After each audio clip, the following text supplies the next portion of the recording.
Hello friend, কেমন আছো তোমরা সবাই? আশা করছি সবাই ভীষণ ভালো আছো, আর আমিও কিন্তু ভীষণ ভালো আছি। তো দেখো, সকাল থেকে তোমাদেরকে সাথে নিয়ে ভিডিওটা স্টার্ট করলাম। আজকে হচ্ছে রবিবার, আর আজকে আমার হচ্ছে ছুটি অফিস, তাই সকাল থেকে মনটা কিন্তু ভীষণ ভালো। আর আজকে আমি জিমও যাইনি, কারণ জিমও রবিবার বন্ধ থাকে। ওই কারণে আজকে সকালে কিন্তু লেট করে ঘুম থেকে উঠেছি। আজকে ঘুম থেকে উঠতে প্রায় 8:30 বেজেছে। তো যেহেতু অন্যদিন প্রতিদিন সকাল 6টার সময় ঘুম থেকে উঠি, তো আজকে একটু লেট করে ঘুম থেকে উঠলাম। যেহেতু লেট করে ঘুম থেকে উঠেছি, তো ওই কারণে কী হয়েছে, সকালবেলা ঘুম থেকে উঠেই সকালের ঘরের কাজগুলো সেরে নিয়ে তারপরে রান্নার দিকটা চলে এলাম। একবারে রান্নাটা সেরে নেব। আজকে যেহেতু ছুটির দিন, তো সকালে খেয়ে দিয়ে তারপর সকালে দুপুরে অনেক কাজ বাকি রয়েছে। ঘরের কাজও কিছু বাকি রয়েছে, কারণ ঘরেও অনেক কাজ বাকি রয়েছে যেগুলো অন্যান্য দিন কাজে যাওয়ার সময় আমি করে যেতে পারি না। ছুটির দিন বলে রান্নার চাপটাও আজকে বেশি। আজকে অনেক কিছু রান্না হয়েছে, যেমন সকালবেলায় শাক রান্না হয়েছে বেগুন দিয়ে, আর এদিকে মাছের মাথা দিয়ে একটা টক তরকারি রান্না করা হয়েছে, যেটা আমাদের এখানকার সবারই খুব প্রিয় খাবার একটা শীতকালে।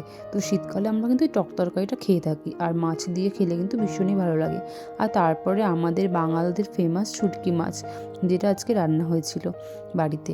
আর আরেকটা হয়েছিল পেঁয়াজের ডাল, রসুন আর পেঁয়াজ ফোড়ন দিয়ে, আর হয়েছিল মাছ ভাজা। তো এই কটা আজকে রান্না হয়েছিল, আর রান্না বান্না শেষ করে আমি ঘরের কাজ করতে লেগে পড়েছিলাম আজকে।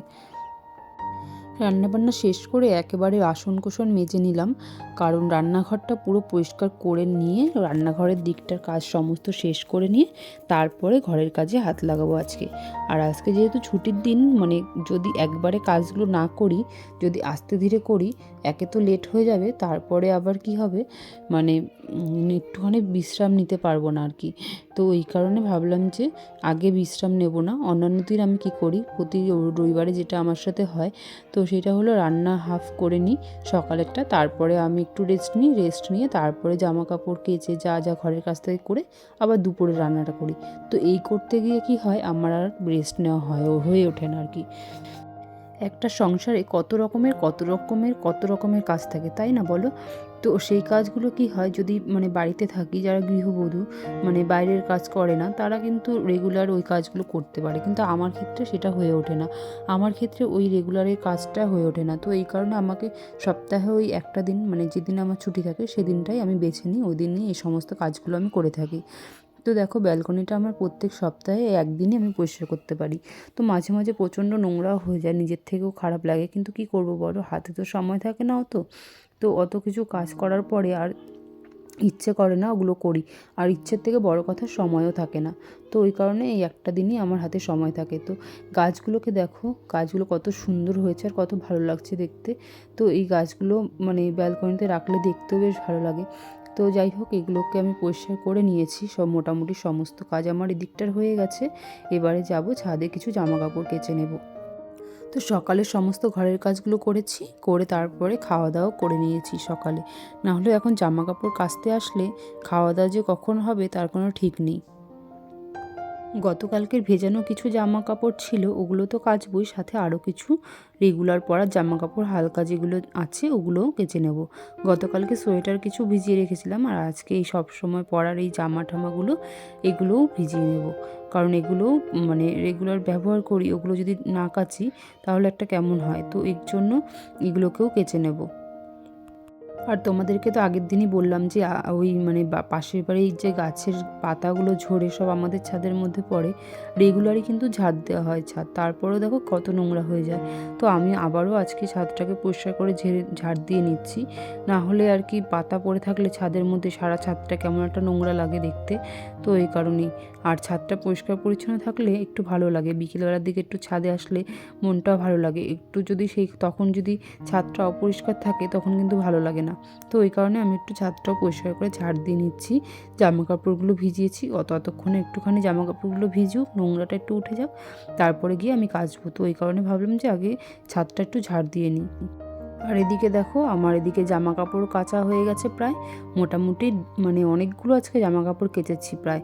তো এখন বাজে প্রায় 12:30 মতো বাজে। তো আমি স্নান করে নেব, আর আরও একটা কাজ বাকি আছে, স্নান করে তারপরে ভাবছিলাম যে ওটা বিকেলে করব, কিন্তু হাতে যখন সময় আছে তো ভাবলাম যে করেই নিই, স্নানটা করে তারপর ওটা করব। তো আসলে এই কাজটাই আমার ছিল, মেয়ের সাইকেলটাকে পরিষ্কার করা। তো আগে স্নান করার আগেই আমার করা উচিত ছিল, কিন্তু ও তো ছিল না বাড়িতে, ও গেছিলো পড়তে। তো ওই কারণে সাইকেলটা তখন ছিল না বাড়িতে, তো ওই কারণে তখন আমি পরিষ্কার করতে পারিনি। তো এখন হচ্ছে ও বাড়িতে আসলো, আমার স্নান হয়ে গেছে, তো কিছু করার নেই। তো কোনো রকমে আমি সাইকেলটাকে একটু পরিষ্কার করে দিই, না হলে বাচ্চা মানুষ তো ও তো আর পরিষ্কার করতে পারে না। তো ওই কারণে আমি ওর সাইকেলটা একটু পরিষ্কার করে দিই। আর নোংরা থাকলে তো এই এত সুন্দর সাইকেলটা যদি কাদা লেগে থাকে তো কেমন একটা লাগে দেখতে। আর যেহেতু রেগুলার ব্যবহার করে তো কাদা ধুলো এগুলো তো পড়েই যায় সাইকেলে। আর যে নতুন সাইকেলটা যদি নষ্ট হয়ে যায় দেখতে কেমন লাগবে। তো ওই কারণে হচ্ছে সাইকেলটাকে একটু ধুয়ে দিলাম, আর আজকে হাতে সময়ও ছিল, তো এই কারণে ভালো করে সাইকেলটাকে পরিষ্কারও করে দিলাম। আর আমার এদিকে সমস্ত কাজ মোটামুটি হয়ে গেছে। সকাল থেকে যা যা কাজ ছিল আজকে ঝটপট করে কাজগুলোকে গুটিয়ে নিয়েছি। কারণ কি হয়, মানে প্রতিদিন মানে আমি এমনিতে একটু ঘুমাতে বেশি ভালোবাসি, ঘুম আমার ভীষণ প্রিয় জিনিস, কিন্তু কাজের চক্করে এমন হয়েছে আমার ঘুমই মানে উধাও হয়ে গেছে। তো এই কারণে আজকে আমি ঠিক করেই রেখেছি যে আজকে দুপুরে আমি একটু রেস্ট নেব। তো মেয়ে চলে যাবে অ্যাবাকাসে, ওর আবার অ্যাবাকাসের ক্লাস আছে। তো এর আগে তো তোমাদের দেখিয়েছি যে ওকে আমি দিয়ে আসতাম, কিন্তু এখন কি হয়েছে, ও একা একাই যেতে পারে। তো আজকে বললাম সাবধানে সাইকেল চালিয়ে একা একাই তুই চলে যাস আর একা একাই চলে আসিস, কারণ আমি আজকে যাব না। তো দেখি, কারণ বাচ্চা মানুষ তো একা একা ছেড়ে তো অভ্যেস করতে হবে, না হলে কি করে হবে। তাই ওকে খাইয়ে দাইয়ে পাঠিয়ে দিলাম অ্যাবাকাসের ক্লাসের জন্য। তো একা একাই চলে গেল, আর ওকে মানে পাঠিয়ে দিয়ে তারপরে আমি একটুখানি রেস্ট নেব। বলে তো দিলাম যে একা একা চলে যা, কিন্তু তাও মনে মনে একটা টেনশান হচ্ছে যে বাচ্চা মানুষ অত বড় হাই রোড দিয়ে যাবে ও একা একা। তো তবুও খুব একটা টেনশান হচ্ছিল, কিন্তু কি করব, ছেড়ে ছেড়ে না অভ্যেস না করলে তো ও আর একা একা যেতেও পারবে না। তো যাই হোক, সমস্ত কাজ সেরে আমি ঘুমিয়ে পড়েছিলাম। আর এখন বাজে বিকেল 5:30, মানে 5টা মতো বাজে। তো এখন মা এসেছে, আমার মা। তো মা এসেছিলো একটা ডাক্তার দেখাবে বলে, এখানে পাশে আমাদের একটা হোমিওপ্যাথিকের ডাক্তার বসে। তো মায়ের সাথে গল্প করতে করতে আমি ছাদ থেকে জামা কাপড় তুলে নিচ্ছিলাম। আর সত্যি কথা বলতে তখন যে ঘুমিয়ে গেছি, মেয়ে মানে অ্যাবাকাস থেকে চলে এসছে অনেকক্ষণ হয়েছে। আর আমি ঘুমিয়ে আছি বলে আমাকে ডাকেও নি। তো আমি আর মা এখানে গল্প করছিলাম আর জামা কাপড় তুলছিলাম, আর মাই এসে আমাকে ডেকে তুললো, না হলে কিন্তু আমি এসে ঘুমিয়েই পড়েছিলাম। আর এমন ঘুমিয়েছিলাম যে সন্ধ্যের পরেই হয়তো আমি উঠতাম, যেহেতু মা এসে ডাকলো তাই জন্য আমার ঘুমটা ভাঙলো। তো যাই হোক, মা এসছে, মার সাথে গল্প করছিলাম আর জামা কাপড়গুলো তুলছিলাম। আর বিকেলটা বেশ ছাদে ভীষণ ভালো লাগছিলো। হচ্ছে ছাদে এই বক পাখি সব উড়ে উড়ে যাচ্ছিল। বিকেলটা এত ভালো কাটলো, আমি ভাবতে পারিনি আমার বিকেলটা আজকে এত সুন্দর কাটবে। সত্যি কথা বলতে বিকেল নয়, সকাল থেকে আমার দিনটা আজকে খুব ভালো কেটেছে। আর এতদিন শীতকাল ছিল, ছোটোবেলাও ছিল। আর শীতকালের সময়টা আমার খুব একটা বেশি ভালো লাগে না, আমার বিশেষ করে গরমকালটাই ভীষণ ভালো লাগে। একটু গরম লাগলেও তাও মনে হয় যেন ভালো, আমার ভীষণ ভালো লাগে। তো দেখো এদিকটায় দেখো পাখিগুলো সব উড়ে যাচ্ছিলো, সন্ধে সন্ধে হয়ে এসছে। আর সন্ধ্যের পরে আমরা পড়েছিলাম একটু বেরিয়ে সব বাচ্চা কাচ্চাগুলোকে নিয়ে। তো দেখো গাড়ি করে আমরা যাচ্ছিলাম হচ্ছে ব্রিজের ওখানে। আমাদের ওখানে ব্রিজের ওখানে চা, খুব ভালো চা হয়। আর তার থেকেও বড় কথা যেটা, সেখানে নতুন একটা মানে কি বলবো, ওখানে ক্যাফেও নয় ওটা, ওটাকে কি বলে, পকোড়া চপ সব পাওয়া যায়। তো ওটা KFC স্টাইলের একটা নতুন আর কি দোকান খুলেছে। তো আমরা সব বাচ্চা কাচ্চারা মিলে মানে বায়না করছিল, তো ওদেরকে নিয়ে আমরা বেরিয়ে পড়েছিলাম দুজনে, ও আর আমি। তো ওখানে ব্রিজে আমরা চলে এসেছি, আর ওখানে আমরা একটুখানি খাওয়া দাওয়া করে তারপরে একটুখানি গল্পগুজব করে তারপরে বাড়িতে যাব। তো দেখো আমরা প্রায় চলেই এসেছি। আর ওর বাচ্চাগুলো তো ভীষণই মানে আনন্দ পেয়েছে, কারণ ওরা এই ঘুরতে যেতে ওদের যে কী ভালো লাগে, শুধু ওদের নয় আমাদেরও ভীষণ ভালো লাগে। আর বাচ্চারা এগুলোতে খুব খুশিও হয়, যদি বিকেল টাইমটা ওদের একটু ঘুরোতে নিয়ে যাওয়া হয় তো ওদেরও ভালো লাগে আর আমাদেরও ভালো লাগে। তো যাই হোক, আমরা চলে এসেছিলাম ব্রিজের ওইখানটাতে। আর দেখো আমাদের পুচকিগুলো কি আনন্দ করছে। তো আমরা চলে এসেছি সেই ফেমাস চায়ের দোকানের ওখানটায়। আর এখানে দেখো সন্ধে হলে এতটা ভিড় হয়, আর শীতকালে তো হয়ই, গরমকালে তো মানে জায়গাই থাকে না দাঁড়ানোর। আর এইটা হচ্ছে নতুন সেই কেএফসির সেই স্টাইলের সমস্ত কিছু বানায়, মানে লেগ পিস, উইং পিস। তো এগুলো মানে এই দোকানটা নতুন দিয়েছে, এতটাই ভিড় হয় যে সন্ধ্যের পরে এখানে দাঁড়ানোও যায় না। বিকেলের দিকে এসে মানে মানে যদি 8টার পরে কেউ আসে তো তারপরে আর কিন্তু পাওয়াই যায় না, এমন এতটাই ভিড় হয়। তো আমরা এর আগে অনেকবার এসেছি, কিন্তু একবারও এসে কিন্তু পাইনি, কারণ শেষ হয়ে গেছিলো। আর দেখো এগুলো দুজনে মিলে কি দুষ্টুমিটাই না করছে। তো যাই হোক, এদের সাথে মানে মজা করছিলাম আমিও ভীষণ। আর তারপরে অর্ডার দিয়ে দিয়েছিল আমাদের হচ্ছে চিকেন লেগ পিস কেএফসি স্টাইলের। আর এখানে দেখো বোর্ড টাঙানো রয়েছে কী কী পাওয়া যায় সমস্ত কিছু। আর এটা কিন্তু খেতে একদম মানে কেএফসির মতনই ছিল। আর যদিও এটা কেএফসি জিনিস নয়, তার বাচ্চাগুলো দেখো কি বাদরামো করছে। তো ওদের সাথে সাথে ওই পুচকেটাও করছে, ওরা যা করছে ও তাই করছে। আর ওরা কিন্তু ভীষণ মজা করছিল, ভীষণ আনন্দ করছিল। আর ওদের আনন্দ দেখে কিন্তু আমারও ভীষণ ভালো লাগছিল। তারপরে ওদের সাথে আমিও কিছুক্ষণ মজা করছিলাম। মজা করতে করতে তারপরে চলে এসেছিলো খাবার আমাদের। তো আমরা খেয়েছিলাম চিকেন লেগ পিস, আর ও খেয়েছিল উইং পিস।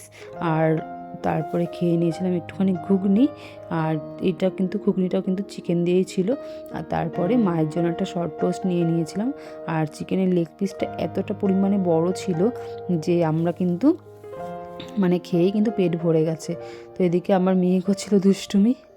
আর এদিকে দেখো দোকানটা তোমাদেরকে সামনে থেকে ভালো করে একটু দেখাই। আর তোমরা যারা যারা নবদ্বীপে থাকো তারা নিশ্চয়ই জানো যে এখানে কেএফসি টাইপের আছে। আর হচ্ছে যারা এখনও আসোনি জানো না, তারা অবশ্যই এসো, কিন্তু ভীষণ ভালো ভালো খাবার এখানে কিন্তু পাওয়া যায়। তো আমার তো ভীষণই ভালো লেগেছে খেয়ে, আমি অবশ্যই আরেকদিন আসবো। আর হচ্ছে তোমরাও যদি না খেয়ে থাকো অবশ্যই ট্রাই করো, ভীষণ ভালো। যারা নবদ্বীপে থাকো তাদের কথাই বলছি।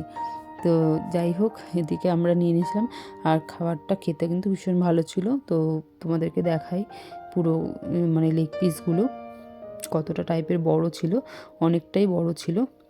তো যাই হোক, আমাদের খাওয়া দাওয়া হয়ে গেছে কমপ্লিট। তারপরে ও গেছে মায়ের জন্য একটা শর্ট টোস্ট নিতে, কারণ মা একটুখানি মিষ্টি টাইপের জিনিসই বেশি ভালোবাসে। তো ও গেছে চায়ের দোকানের ওখানটায় শর্ট টোস্ট পাওয়া যায়, তো ওখান থেকে শর্ট টোস্ট আনতে গেছে। তো এটা নিয়ে তারপরে আমরা যাব হচ্ছে বাড়ির দিকে। আর সত্যি কথা বলছি, এতটাই ভালো ছিল খাবারগুলো যে আমার এখন এডিট করতে করতে মনে হচ্ছে আমি যদি আবার একবার খেতে পারতাম, ভীষণ ভালো লাগতো। তো যাই হোক, আমাদের খাওয়া দাওয়া শেষ করে তারপরে আমরা বাড়ি চলে এসেছিলাম। তো আজকের ভিডিওটা তোমাদের কেমন লাগলো কমেন্ট করে অবশ্যই কিন্তু জানিও।